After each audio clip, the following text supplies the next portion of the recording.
ng kanyang anak natin sasabihin. Ama namin, pakinggan mo kami. Ulitin po natin. Ama namin, pakinggan mo kami.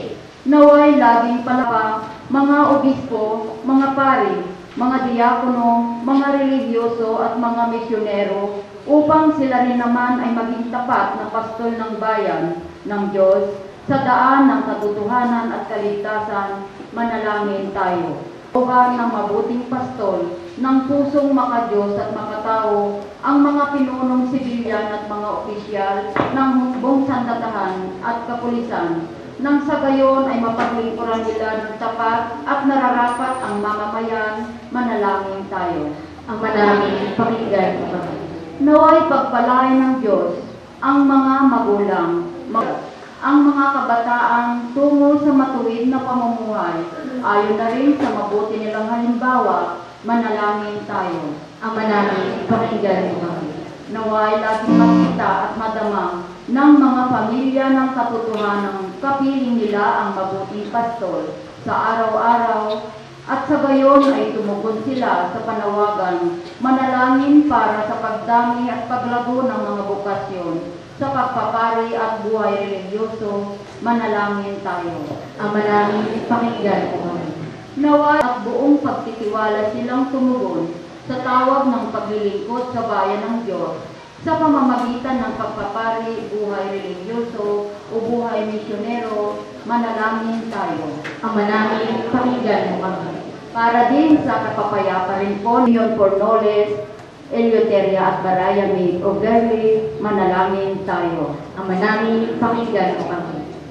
Sa iyong anak at mabuting pastol namin ay namatay at muling nabuhay para sa aming kaligtasan. Tulungan mo kami makinig sa kanyang tinig. Siya na nagbuhay ng haring kasama at Espiritu Santo magpasa walang hanggan. Amen. Magsimupo po tayong lahat.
Tanggapin nawa ng Panginoon itong pagayon sa iyong mga kamay, sa kapurihan niya at karangalan sa ating kapakinabangan at sa buong sambayanan niyang banal.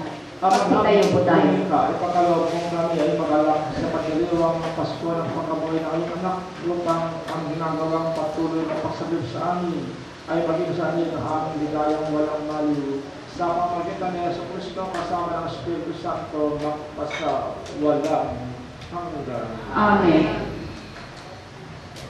Tinaas na namin sa Panginoon. Pasalamat natin ang Panginoon natin Diyos. Marapat na siya ay pasalamatan.